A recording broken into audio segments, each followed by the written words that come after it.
Arthur sat motionless in his worn armchair, the weight of the house pressing against his ears.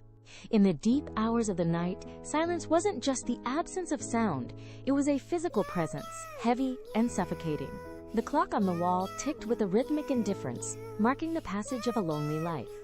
He had grown used to this stillness, or so he told himself. But at exactly 2 in the morning, the heavy quiet was suddenly shattered. A sharp, rhythmic meowing sliced through the air like a blade. Arthur groaned, pulling his wool blanket over his head, trying to retreat back into the comfort of his private void. But the sound would not fade. Outside, perched on the edge of his porch, sat a stray orange cat. Its fur was a vibrant, messy shock of color under the dim yellow glow of the street lamp. Its tail twitched with a nervous energy, striking the wood in time with its cries. For 3 long nights, Arthur had played a game of endurance, ignoring the persistent visitor. He told himself it was just a stray looking for a handout he didn't want to give. But on the 4th night, the cat changed its tactic. It didn't just cry, it began to scratch at the wood of the front door. It was a frantic, desperate sound that spoke of an urgency Arthur could no longer ignore. Arthur threw the door open, his mouth set in a firm line, ready to shoo the creature into the darkness. "Enough of this," he muttered, but the orange cat didn't flee in terror. Instead, it stood its ground at the very edge of the porch, looking back at him with wide, knowing eyes. It let out a short, sharp meow, as if issuing a direct command. The cat trotted a few paces into the shadows, stopped, and looked back again, waiting.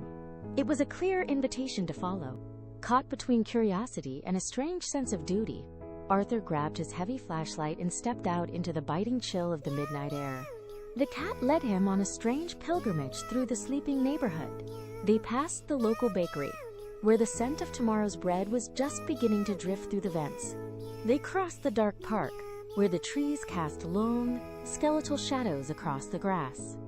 Finally, they reached a narrow, debris-filled alleyway tucked behind the rusted skeleton of an old warehouse. The cat darted ahead, disappearing behind a stack of corroded metal pipes. Arthur slowed his pace, his heart beginning to thud against his ribs. He clicked his flashlight to its brightest setting and aimed the beam deep into the heart of the shadows. There, huddled together on a pile of damp, discarded cardboard, were 4 tiny kittens. They were so small they seemed almost translucent in the harsh white light. Their eyes were barely open, and their tiny bodies shivered with a rhythmic, fragile tremor. Their breathing was shallow, a desperate struggle against the damp cold of the alley. One kitten let out a weak, high-pitched squeak that broke the last of Arthur's defenses. He knelt down, the freezing concrete seeping through his trousers, but he didn't care.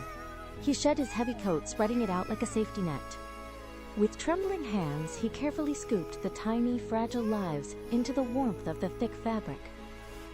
They were so light, yet they felt like the heaviest responsibility he had ever held. Arthur walked home with the bundle pressed tight against his chest, the mother cat walking faithfully at his side. Back at the house, he opened the door wide, welcoming them all into the warmth. He set the kittens on a soft rug and provided a bowl of milk. The orange cat circled her babies once, satisfied, and curled her body around them.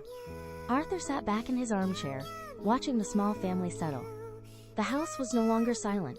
It was filled with the soft, steady hum of life. For the first time in years, Arthur wasn't alone in the dark.